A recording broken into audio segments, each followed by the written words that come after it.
I didn't have no motivation to do it. Zero motivation to do anything.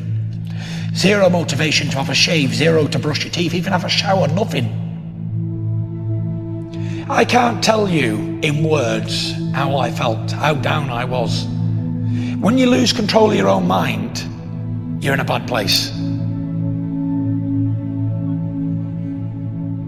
I just wanted to show the world that if mental health could bring somebody as big as me and as strong as me and, the stereotype heavyweight champion of the world to my knees, then it could bring anybody to the knees. And I thought to myself, if I can show the world that you can come back from it and to get back in shape and get back to the top, then anybody can do it. I knew something was wrong with me my whole life. Growing up as a child, I'd feel a loneliness even when I was with other people. I wasn't a confident character what you see today.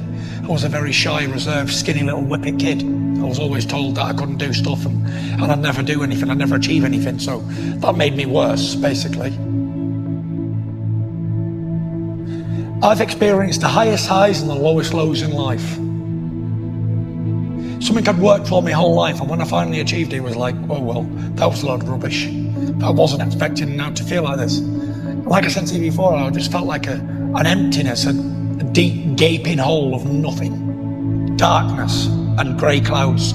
Every day was grey. And I felt like I had nothing to look forward to. I was worthless. It was just a horrible, horrible feeling that people need to understand that many, many people are in the same boat. They don't have to be very successful sports athletes to feel like this. Anybody from day to day has the same feelings. What does it all mean? What does being a world champion really mean? But what I was trying to say was, what does it all really mean when I'm not well on the inside? I was in a position of power. I had glory, fame, achievements, money, a family, all earthly assets that one could want. But it meant nothing, so they couldn't understand why would this man feel like this. The repetitive thinking, the same stuff day in, day out, and it won't go away. And the more I'm trying to think, right, I want to be positive, negative, negative, negative, negative. And everyone I was around was getting negative too because I was putting it on them.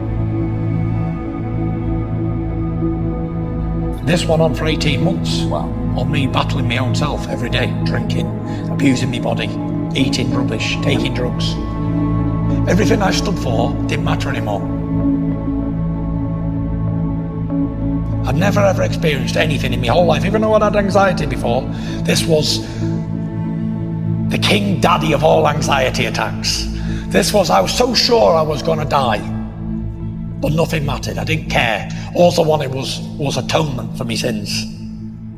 I can't tell you in words how I felt, how down I was. When you lose control of your own mind, you're in a bad place. And it's a silent killer.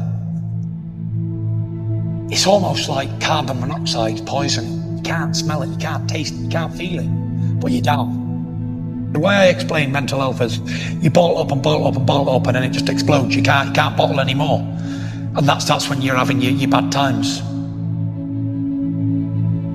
And I was drinking every day, something I'd never done in my life.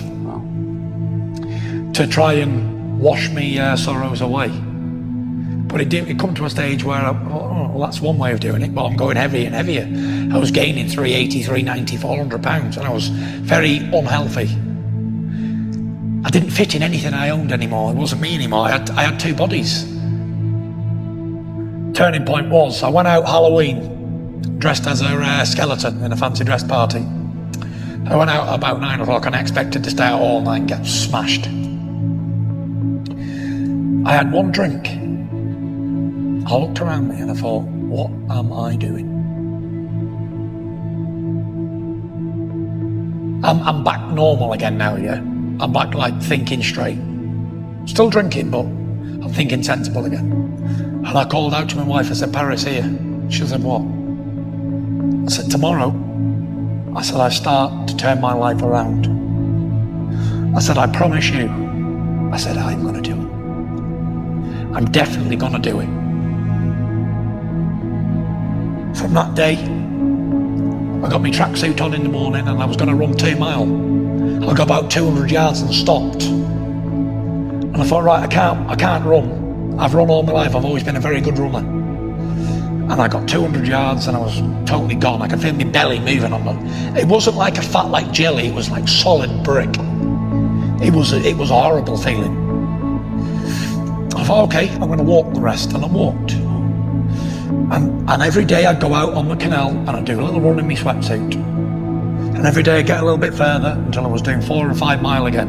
And then I'd come back and I worked my way back, and we worked repetitively, day in, day out, day in, day out. And at that time I was still sleeping with the light on. I couldn't sleep in the dark. You need to stimulate the mind. And I think training is a perfect way to do it. Working out, exercising. Whether you can do a lot or a little, you must do something. I give myself short-term goals and long-term goals. And I plan things more now. Where if I'm just not got anything on the horizon, I tend to wander and my mind goes AWOL. But when I've got something on planned and I've got things going and I want to do this, this and this, even if it doesn't have to be big things, it can be small, tiny goals that mean something to you as a person, as an individual. I'm very, very sure that working out and having a routine in your life is the answer for mental health problems. I want you to know that every day for 2 years was very grey and dark for me. But it will come back great again. You will have sunshine days again, rose-coloured days warmed by the sun.